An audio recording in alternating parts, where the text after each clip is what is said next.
What's up everybody, I am Jaspreet and welcome to the Minority Mindset. So a few days ago, I was watching Warren Buffett on the computer give people an exercise on how you can figure out what you need to do in order to become successful. I thought it was a pretty cool exercise and I think that is something that we can all benefit from. So I'm gonna steal his exercise and use it here. I know it's cheating, but thank you Warren Buffett for this video idea. If you don't know who Warren Buffett is, he's arguably one of the most successful investors and business people of all time. He made his first stock market investment when he was 11, and then he went on to become one of the richest people in the world, so he knows a thing or two about becoming financially successful. Here's what Warren Buffett said. He said to look at all of the friends and people that you know, and let's pretend that you can invest in one of these people, and in exchange for an investment, you will get a 10% return on all of their future earnings. So for every dollar that this person earns for the rest of their life, you will get 10% of that. Who would you invest in? And while you're looking for who you would invest in, think about what factors or qualities you're looking for. Why is it that this person will be rich? And you can't pick the person with the richest parents. That's cheating. We're only looking at self-created wealth. So after you figure out who you want to invest in, write down the 3 biggest qualities or factors as to why this person will become financially successful. Now, let's do the opposite.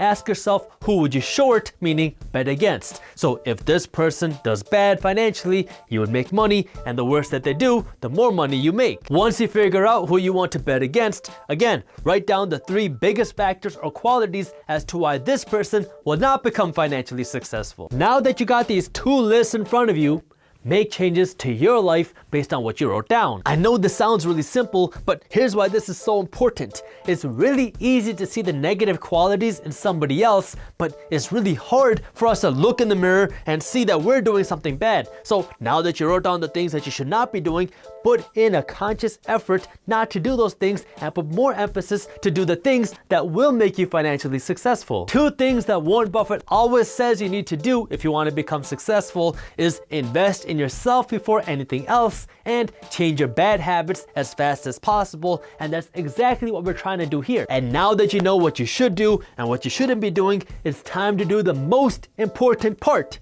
Take action. Like I always say, it's not what you know that matters, it's what you do with what you know. You don't want to be one of those people who gets caught in the circular learning game where all you do is learn and get excited and learn more and get more excited and learn even more. You read book after book and you listen to podcasts and you watch webinars and you even buy the expensive courses, but you don't do anything because you keep psyching yourself out because you don't want to do the wrong thing. If that's you, I want you to stop. Just stop. Take a deep breath. Now, do eeny, meeny, miny, mo and pick something and just start. There is a very good chance that you're not going to do the first venture that you start forever, but I can pretty much promise you that you're going to learn something and that you're going to see new opportunities and possibilities open up that you never saw before. Like, for example, I got into entrepreneurship through the entertainment business. I used to play a drum called the dole, which is this Indian drum right here, at weddings. I would go to weddings and receptions and I would play this drum, and that's how I got started. Then, because I was working with a lot of DJs, I started hosting teen parties for kids in high school because I was working with a lot of DJs and they proposed that idea to me, so I went with it. Then I went to college and I was still doing this wedding work, and I decided, hey, I can host college parties because I have experience hosting teen parties, so I started doing that too. I never thought I'd be hosting parties when I was younger. Then we grew even more, and then we started working with shows and concerts because the opportunity came and we jumped on it. And then we started promoting songs for artists and singers because we had a big following, and all of this started just because I used to play the dole at weddings. And now I don't do any of this because I realized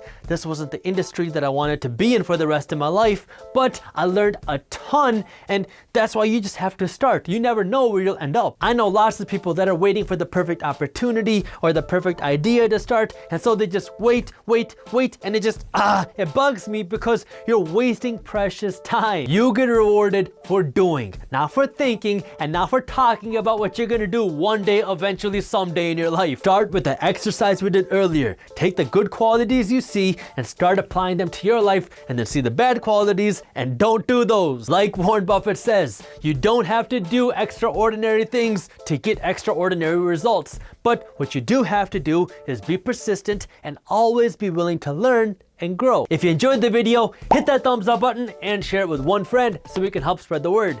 Don't miss our new videos on entrepreneurship, business, and money every Wednesday and Friday at 7:30 a.m. Eastern Standard Time. So hit the subscribe button and the notification bell. That way you actually find out when our new videos are released. And as always, keep hustling.